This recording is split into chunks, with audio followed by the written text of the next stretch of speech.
Hi, I'm Dave, owner of Future Past Vintage Collectibles. This is my daughter, Rachel. Hello. I'd like to talk about Slipknot. Yes. All right, so check this out. I had mentioned Slipknot last week, and we're not going to get into this in detail. What I forgot was I actually have this comic book. Can you tell us a little bit about the Slipknot comic book? I can. Let me pull some things up really fast. We'll pull up a picture for you. Well, if you haven't seen it before, it's called Slipknot, Howard Stern. It's from 2000. It's a full-length comic book inspired by a 1999 appearance on the Howard Stern show with guests Insane Clown Posse, Cold Chamber, and then up-and-coming Slipknot. They were up-and-coming in the 2000s. I always forget. Yeah. The synopsis of the story revolves around Slipknot hurting Howard Stern. I don't think I'm allowed to say what the actual story is. It's not G-rated. Unconfirmed print run of 2,500 copies. And it is super rare. You could only get it in the mail, if I remember correctly. It says it was distributed by a website, evilnow.com. In 2000. In 2000, that wasn't a thing back then. Really kind of a tough book to get. I think there's 2 copies available on the internet right now. I have like a video of the eBay listings. I'll show those to you guys now. Yeah, so... Because, man, those price points are high. I actually have a really high-grade copy. I think this book would probably go for about $400 in the shape it's in. What site did I ask you to get this off of? This info? Key Collectors Comics. Yeah, this is on Key Collector. It says you can get a copy for $50, but the copy it showed for $50. Oh, it was like $5. It was a beater. It was like maybe $6.5 on it. It had a lot of color breaks. This copy right here is probably a 9.2, and I think it could benefit from a press. It probably has 2 color breaking spine ticks on it. It has a little depression on the back. We're going to show the center splash on this, which is really cool. Anyway, I bought this as a gift for my wife. So I forgot I had it. Yeah. It was collecting dust somewhere. I keep forgetting that I have to press this and put it in like a clamshell, you know. I'm not going to slab it. Just chilling. I didn't realize it was that valuable. Right. I just thought it was cool and I just bought it. I got lucky on that. Yeah. Anyway. So we got some books back from ComicLink that you bought. And some of these I think we maybe talked about before, but I know we want to kind of show you guys some of the books that my dad bought. Not all of them. We didn't talk about all of them. Yeah. No, we definitely didn't, because some of these covers are really cool. Yeah. So do you want to look at them? Let's do it. All right, let's do it. So this is Amazing Adventures number 11. It's from 1972. It's the first appearance of Beast with fur. And it is a National Diamond Sales insert. Yeah. Does that sound familiar to you guys? Yeah, it may. So here's a story about this book.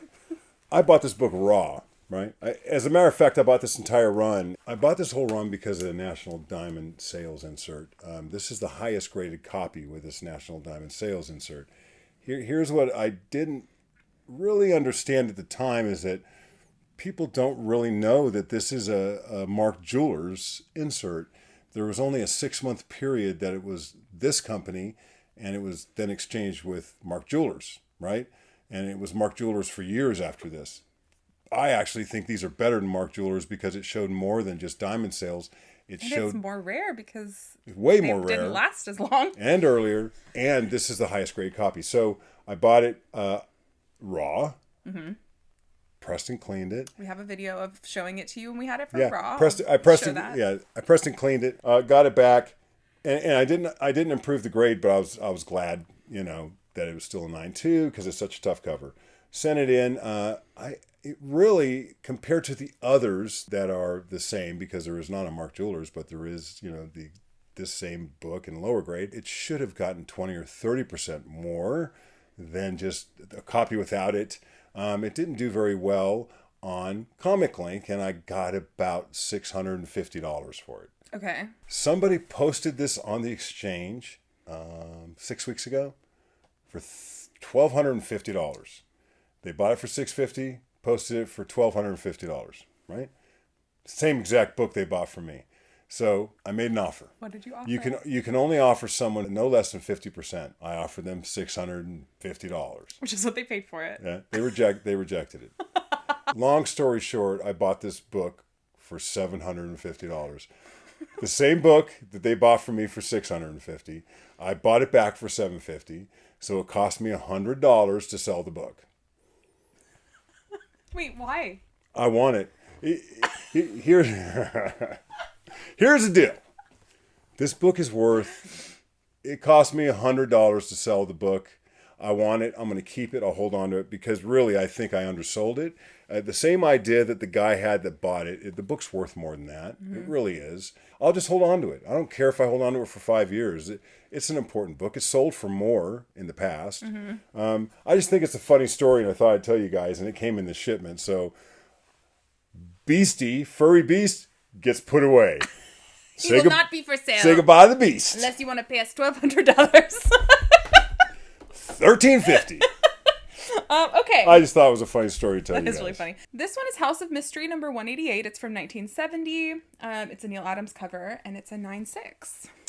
Yep. So definitely been looking for a nice copy of this. I wanted a white pager, but this is the copy I picked up. It's a really nice copy, and I was able to pick that one up. So PC book, definitely. That goes into the vault. Neil Adams cover, not my favorite, but I like the three kids checking things out from the upstairs. As they do. The guy's melting, looking at this like some kind of like idol. I don't know. And he's catching on fire and melting and stuff. I like that.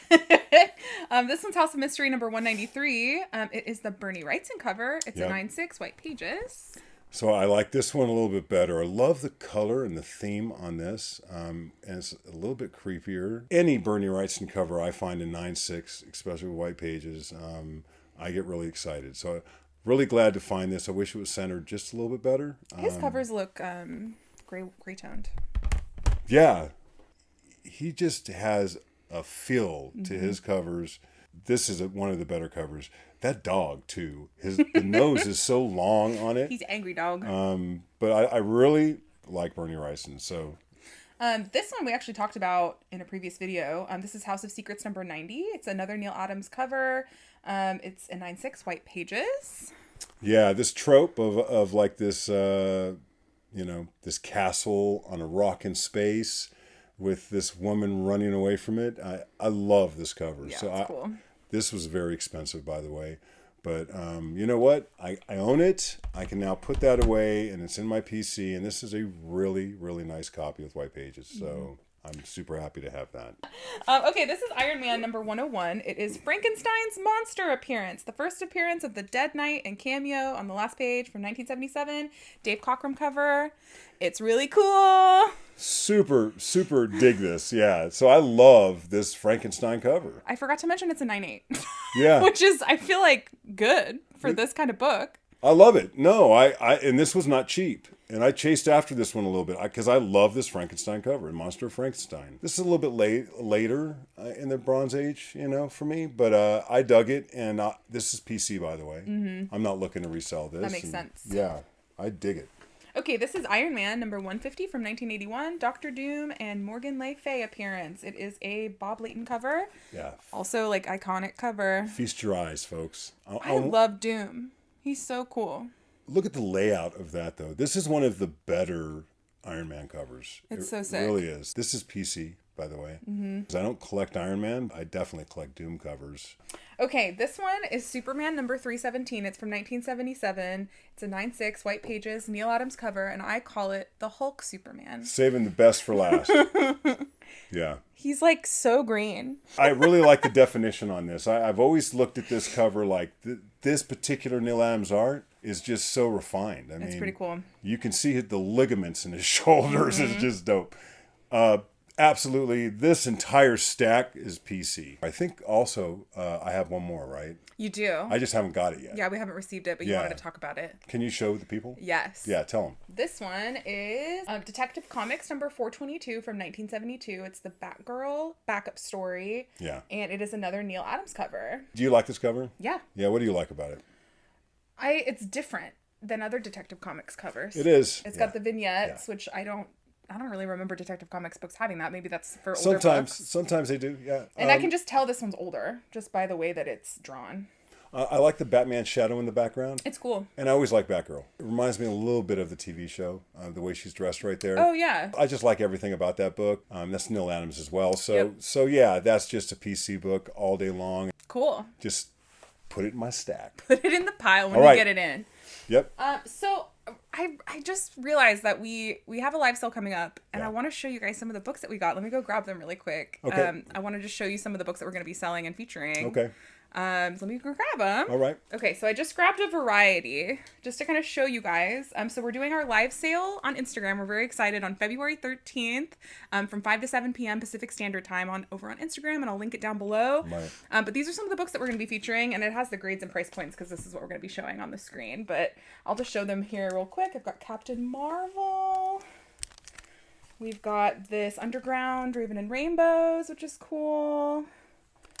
We've got this Mighty Thor 390. You're just showing prices and everything. I know. We've got Prez number 1. This is from the Bagman or the Monterey collection. Oh, yeah, nice. Oh, we should put that on there. We've got this Brave and the Bold number 62. Really nice, very fine. And then we've showed this book before, but we're popping these up there. This is Air Pirate Funnies number 2. Near mint. Yeah. Cool. But yeah, those are some of the books that we're going to be featuring. We'll have a lot more. Bronze and Copper Age, all of modern slabs, all kinds of stuff. So come on over. Yeah. Give us a follow. We'd love to see you guys on there. We're very excited. We're nervous. I'm nervous, but I'm also excited. I'm not too nervous. We'll see how it goes. Been buying books for years. That's true. Yeah. Let me go ahead and just announce really quick too our giveaway winner for this week. We're doing a 2,000 subscriber giveaway. Yes. If you aren't aware, every week we're picking a winner until we hit 2,000 subscribers. So like, comment, subscribe down below if you want to be entered for this video. But the winner for this week is John Dillion. Thanks so much, John. Dillion. Here's all the other winners so far. I've heard from almost everyone now, so cool. Final little tidbit. We're going to be at the Portland Expo, February 17th through the 19th. Yeah. We'll have a booth. Very excited to see you guys in person and talk to you guys. We might film some stuff there. We're not really sure yet. Yeah. We might post that on here if we end up doing that, because I know some of you guys are not from around here. Right. So we'll see you there if you are. We're looking forward to it. Yep. Very excited. So we wanted to talk about some ComicLink books that you were kind of looking at online, right, for auctions? Right. They just had a long auction. I bid on a lot of stuff, and I also track on a lot of things. It's a really good way to get a beat on what's happening in comic books. I just want to mention real quick, I sold some books, and actually most of the books I sold, I sent in hundreds of books. They mostly did pretty close to what fair market value is. I mean, really close. And that's good. I mean, most time you would like to do better. That's a goal, to do better, that some of them would be hot. I found them to be pretty predictable. There was one fail, Marvel Team Up 13, which I expected to at least get to fair market value. It did about half, so that was a fail. That particular book, 2017, it sold for $88. Now, come on, that was 6 years ago, right? It was also a Don Rosa pedigree, which is a pretty good pedigree. It sold for $85. At the auction? At this past auction. Oh. So that's pretty bad. So that was a 9.4, and that was also a good looking 9.4. Rachel will put a picture up. It was an off-white white. It doesn't matter. It still sold that many years ago. So, here's what I find interesting about that. People are spending a lot of money on brand new, unproven comic books when a book like that just flies under the radar. And it could have been for a number of reasons. Captain America's not always hot. This is a Spider-Man comic book. I know. You would think that would do better. And there's less than 100 in the census. We didn't mention that yet, but there are not very many This of is them. a pedigree, This doesn't make sense. Somebody got a really, really good deal on a comic book. Thrilled, I'm sure. A very old comic book, a Bronze Age comic book. So anyone that feels like there's not good deals to be had, they're wrong. Now, I got some good deals. I did. I picked up a lot of books for undervalue. Mm-hmm. If you're looking for good deals on comic books, sometimes it helps people to not look at only things that you look at. You have to kind of stretch yourself and look at other things. Maybe you're not looking at Marvel Team Up. The next one that we're looking at is Avengers Annual number 10. It's from 1981. I'll throw that picture up right here. It was a 9.8. I was just curious about it because this is a book I've owned and I really haven't been tracking on it. So I decided to track it and see what it's going for. This is an interesting book because for whatever reason, newsstands of this book tend to go for more, and it doesn't make sense on why, because newsstands in this era tend to be more prevalent than non-newsstands. This one sold for the lowest amount it has in 2 years, $750. And that was in ComicLink, so it's not tracked. Last GPA sale was $925. 9-day average is $935. So there's good deals to be had. Yeah. Right? And there's a crap ton of these on the census. How many? There are altogether 9,780. And then there are 958 9/8, and there's a 9/9. Yeah. That's a lot of 9/8. It's like small in comparison, I guess, to the rest of the grades, but almost 1,000. This comic gets panned a little bit because people feel the cover's ugly, but it has a first appearance of an X-Men character that was spec'd. So this is one of those books that's known as a spec book. The dreaded spec book. Yeah. Well, Anyway. clearly a lot of people got it slabbed, probably hoping. I know we had some of these slabbed, the newsstand. Yeah, so the spec hasn't come to fruition yet, with the X-Men coming, to the MCU at some point. So this was just a great deal, a 25% reduction from, the fair market value. Here's some of the listings on eBay, just so you have an idea of what people are selling it for. Yeah, just an update for you guys on like what's going on with some of the sales I was tracking and what I was looking at. Here's another one a book that I've owned. Why don't you read some of the information on Where Monsters Dwell, number 6. Yeah, Where Monsters Dwell, number 6. It's from 1970. It is reprints of stories from Tales to Astonish 11, 13, and Strange Tales 71. It's Jack Kirby and Ditko cover. Yeah, so there's 3 of 9.8s of this on the census. It's the origin of Groot. A copy of this just sold on ComicLink for $1,256. Last copy sold in 2015 for $1,100. So my point here is that this book's going up. This is a reprint, So people aren't really talking about this, but this book is a slow burn creeper up. It's a reprint. I made a joke a second ago saying the origin of Groot, and I thought that it wasn't actually Groot, and it is. I just realized it actually is Groot. It is Groot. Is it the origin in one of those stories? It is. Oh, I literally guessed. No, I was joking. That's why I've owned it. This came from the 60s. Okay. And in the 60s they had these monster covers. This was a fantastic cover. Groot was not a good guy. Groot was a bad guy. That's fair. Right? Big monster tree. I just think it's funny because I made a joke saying it's the origin of Groot, and it is. His next appearance was in an annual, if you don't mind. I think it was Hulk Annual 10, and if you don't mind, put a copy of that. Okay. And then he was kind of reconned into Marvel, and as a good guy. As a good guy that only says I am Groot, and he continues on, and he's really been kind of leveraged into a kid's hero. He's so cute. Yeah. He was not cute then. No, he looks really scary. And you're saying it's going up in price, and there's only 255 in the census. And it says the last one sold in 2015, but I don't think that's true. I do think that some have sold on ComicLink. Oh, yeah. And I've had 9.6s, and I do think I bought a 9.6 on ComicLink. I think there's opportunity on this book out there. I do think people have them, but I also think that the book is old. The original of that is very expensive and low grade. Sure, I'll show a picture of it. Yeah, very expensive and low grade. Anyway, I was tracking on Batman 267. There's 798s on the census. And this one's CBCS. 88 total CGC graded copies. The highest recorded sale prior to this January was $456, and it sold for $485 in a CBCS holder. So I was actually chasing it, and that wasn't with my winning bid that I almost put in. It started getting pricey. So here's what I'm saying. I was kind of chasing after this book, and I decided to back out because the price got too prohibitive. But check it out. I mean, it makes sense that you would go for that. Yeah. So, and that's in that holder. So I think a lot of people say, hey, these go for 10 to 15% under, and I was chasing it, and look at that book.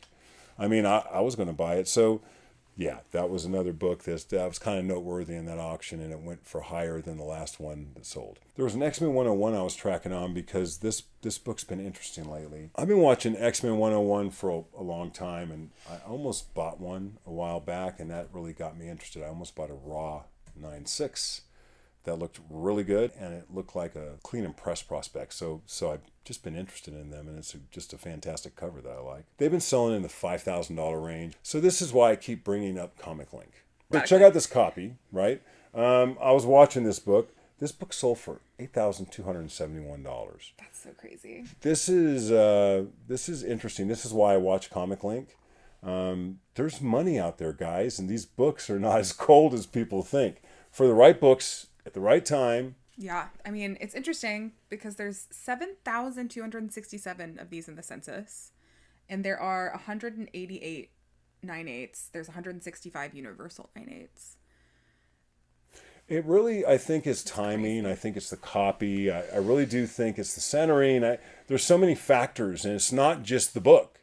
It's not like any copy can get that money. I really do think it's a lot of factors. So many. Because then, like, if there's two people that want it and they're fighting, like, that can make it go up. Will every single book get that amount of money? Like, let's talk about eBay. I just wanted to look it up on eBay really fast just to see. The first listing for an X-Men 101 CGC 9/8 is $7,400. And it's an old slab. I can tell by the small image that it's an old slab. But let's put them next to each other on the screen. Okay.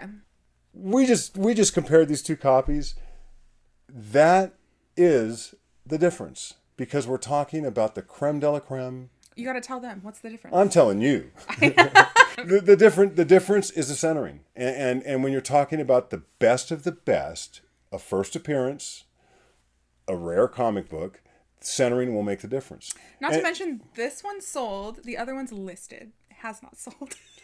Because of the price. The price and, I guess, the centering, which seems crazy to me, but I don't care about that personally. Because you're starting to talk about the top 1% of buyers. So Right. so you're starting to narrow it out. It depends on what you're buying for. Are you buying to sell it? Are you buying to keep it? And it's I like, guess it's just crazy that $1,000 difference matters. But again, the one on eBay hasn't sold yet.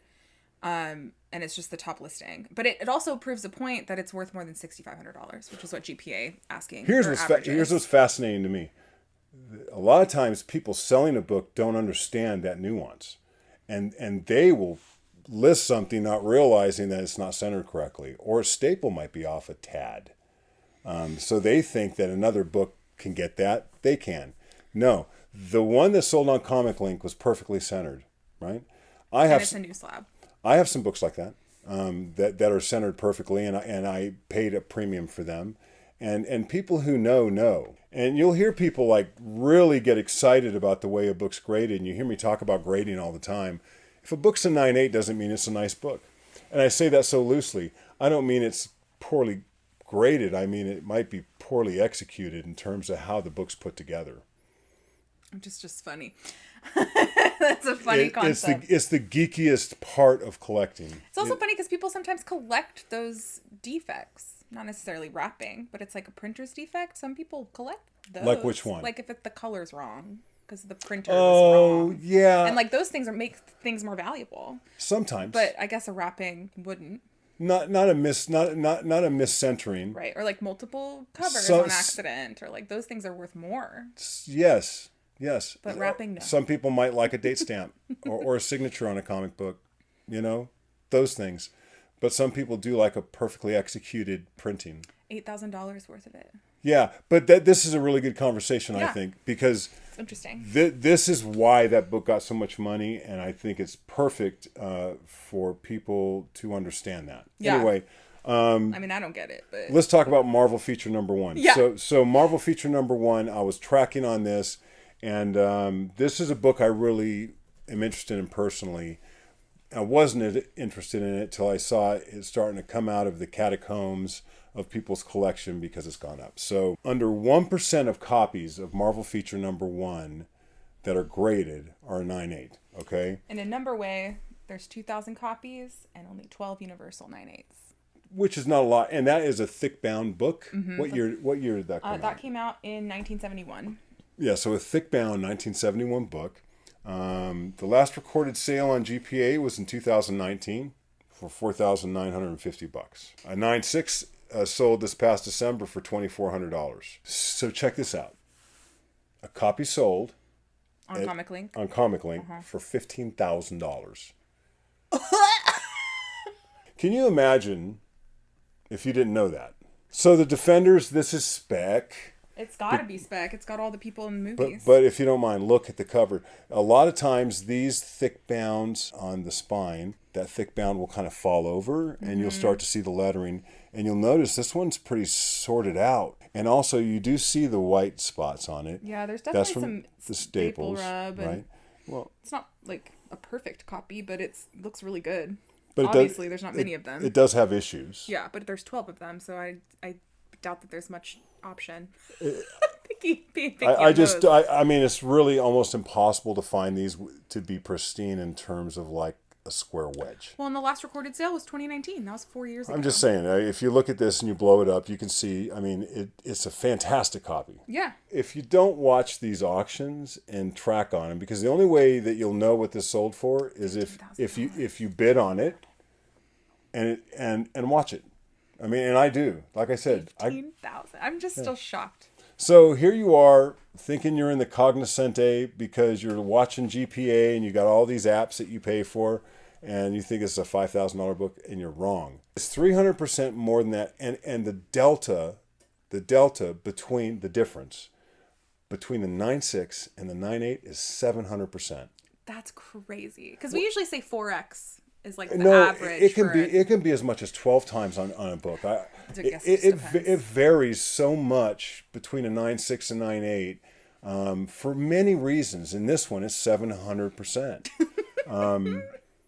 And guess what? The 9.6 isn't cheap. Yeah. And and finding a 9.6, how many 9.6s are there? There are 58 universal 9.6s. And those aren't easy to find. No. Because they're not any easier to get. The most you can get is an 8.5. That has the most copies. How many are those? 253. Yeah. They're still difficult books to get. So do you mind pulling up the GPA for me to look at? Yeah, because it's right here. I want to see how much this book was worth 4 years ago. So in 2019, it sold for $49.50. In the and then in 9.8. And then 2017, it sold for $3,000. And then 2012, it sold for $1,300. Okay, 10 years ago it was $1,300. So right now it's worth more than 10 times. That's pretty significant. But then it's interesting because in 2010 it sold for $2,600. So there's definitely like this, and you can see it in the graph, like a trajectory like this. But the graph is very wrong. Right, because the it slope sold for up. $15,000. It should be all the way up there. I'm here to bring the news. I wonder how that person feels buying that book for that much. Good. Because they own one of the best copies. Yeah. One of the very few copies. Yeah. Do you think that's a good buy? I really don't know. I mean, I wouldn't have bought it. And I've been wanting to buy it. And at one point, and I'm here to tell you that's not the only 9.8 that sold on ComicLink. Right. I watched another one sell, and I want to say it sold for $12,000, but I don't remember. That's still... I mean, it's so funny how GPA can just give you a whole different story.